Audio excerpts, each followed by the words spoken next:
اے غفلت کے شکنجے میں جکڑے رہنے والے، اے مہلت کے نشے میں مدہوش ہونے والے، اے عہد کو توڑنے والے، یاد کر کہ تو نے اول زمانے میں کس سے عہد کیا تھا۔ تیری اکثر عمر ہیلے بہانوں میں گزر گئی، تجھے نجات کی طرف بلایا جا رہا ہے اور تو سستی کر رہا ہے۔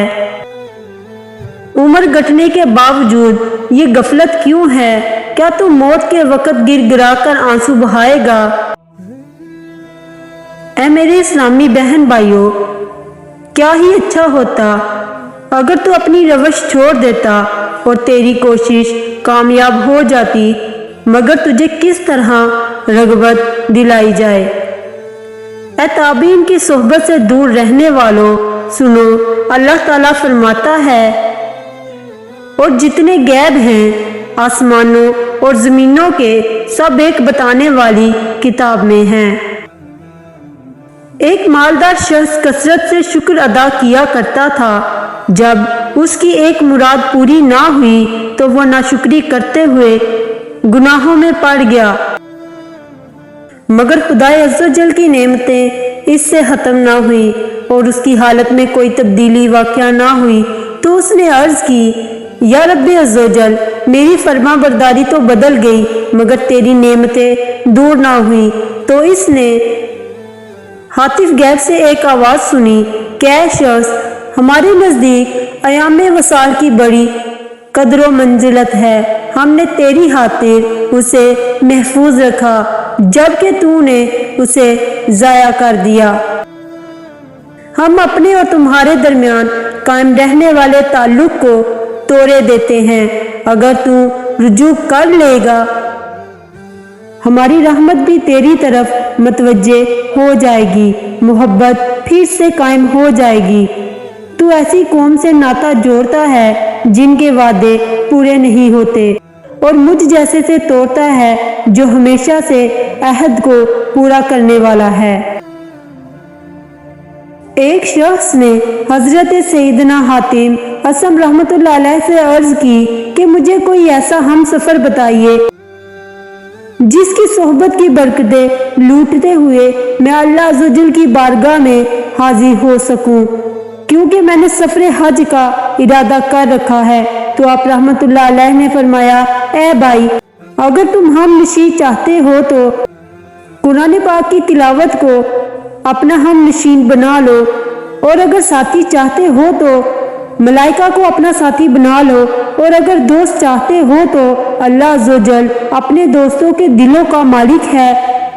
اگر سفر کے لیے توشہ چاہتے ہو تو اللہ سبحانہ و تعالیٰ پر یقین سب سے بہترین توشہ ہے، اور کعبۃ اللہ کو اپنے سامنے تصور کرتے ہوئے خوشی سے اس کا طواف کرو۔ حضرت سیدنا عطا سلیمی رحمت اللہ علیہ نے حضرت سیدنا عمر بن یزید سلمی رحمت اللہ علیہ سے کہا کہ مجھے نصیحت فرمائیے، تو آپ رحمت اللہ علیہ نے فرمایا، اے احمد، شیطان اور نفسانی خواہشات کی موجودگی میں دنیا آزمائش پر آزمائش ہے، اور حساب و کتاب کی وجہ سے آخرت بھی بہت بڑا امتحان ہے۔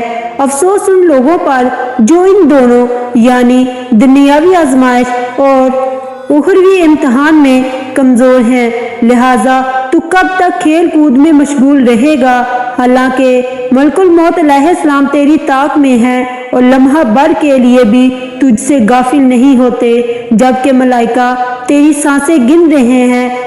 حضرت سیدنا عطا سلیمی رحمت اللہ علیہ فرماتے ہیں کہ یہ بات ارشاد فرما کر حضرت سیدنا عمر بن یزید رحمت اللہ علیہ گش کھا کر زمین پر تشریف لے آئے۔ اللہ کی ان پر رحمت ہو اور ان کے صدقے ہماری مغفرت ہو، آمین بجاہ النبی العالمین۔ اے سیاہ اعمال نامے والے، آنسو سے اپنا اعمال نامہ دو ڈال اور تہجد گزاروں کے پاس حاضر ہو کر دست بستہ عرض کر کہ میں راستہ بھٹک کر قافلے والوں سے کٹ گیا ہوں، یہ رنج و عالم کا مقام ہے، کب تک اپنے آنسوؤں کو روکو گے؟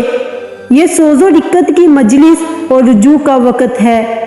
پیارے اسلامی بہن بھائیوں، آگے بڑھو اور اللہ عز و جل کے احکامات کو سمجھو۔ اللہ تعالیٰ ارشاد فرماتا ہے، تو جلد وہ وقت آتا ہے کہ جو میں تم سے کہہ رہا ہوں اسے یاد کرو گے اور میں اپنے کام اللہ کو سونپتا ہوں، بے شک اللہ بندوں کو دیکھتا ہے۔ اے گناہ کر کے توبہ سے منہ موڑنے والے، کیا تجھے اندازہ ہے کہ تیرے کتنے گناہ لکھے جا چکے ہیں؟ اللہ عز و جل تجھ پر رحم کرے، جھوٹی امید کو چھوڑ دے۔ مجھے تیری عمر ضائع ہونے پر افسوس ہے، اہل دل کہاں سے کہاں پہنچ گئے اور تو ابھی تک اپنی خواہشات میں جکڑا ہوا ہے۔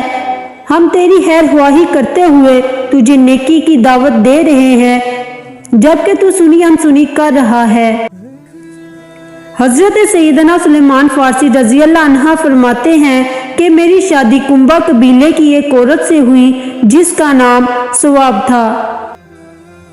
جب میں دلہن کے پاس جانے لگا تو دروازے پر رک گیا اور اس کا نام لے کر اس کو پکارا، مگر اس نے کوئی جواب نہ دیا۔ میں نے پھر سے پکارا، اے فلانی، کیا تو گونگی ہے کہ جواب نہیں دے رہی یا بہری ہے کہ سنتی نہیں؟ تو اس نے جواب دیا، اے صحابی رسول، میں نہ تو گونگی ہوں اور نہ ہی بہری ہوں، مگر نئی نویلی دلہنیں بولنے سے حیا کرتی ہیں۔ جب میں اندر داخل ہوا تو دیکھا کہ گھر میں پردے لگے ہوئے ہیں، قیمتی سامان سجا ہوا ہے اور ریشمی کپڑے موجود ہیں۔ یہ دیکھ کر میں نے کہا، اے فلانی، کیا تیرے گھر کو بخار ہو گیا ہے؟ تو نے اسے اتنے کپڑے اڑا رکھے ہیں یا پھر خانہ کعبہ کندہ قبیلے میں آ گیا ہے؟ تو اس نے جواب دیا، ایسی بات نہیں، بلکہ دلہنیں اپنے گھر کو سجایا کرتی ہیں۔ پھر میں نے نظر اٹھا کر دیکھا تو خادم کھانا لیے سامنے کھڑے تھے۔ میں نے کہا کہ میں نے حضور پاک صاحب لولاک سیاہ افلاک صلی اللہ علیہ وآلہ وسلم کو فرماتے ہوئے سنا ہے کہ جو نرم و ملائم بستر پر سوئے اور لباس شہرت پہنے اور عالی شان سواری پر سوار ہو اور من پسند کھانے کھائے، وہ جنت کی خوشبو بھی نہیں سونگھ سکے گا۔ میری زوجہ کہنے لگی، اے صحابی رسول صلی اللہ علیہ وآلہ وسلم، میں آپ رضی اللہ عنہ کو گواہ بناتی ہوں کہ اس گھر میں جو کچھ ہے سب راہ خدا عز و جل میں صدقہ ہے اور میرے تمام غلام راہ خدا عز و جل میں آزاد ہیں۔ آپ رضی اللہ عنہ مجھے تھوڑی سی گندم لا دیجئے، میں گھر کے کام کاج بھی خود ہی کر لیا کروں گی۔ میں نے اس سے کہا، اللہ عز و جل تجھ پر رحم فرمائے اور تیری مدد کرے۔ اللہ کی ان پر رحمت ہو اور ان کے صدقے ہماری مغفرت ہو، آمین بجاہ النبی العالمین۔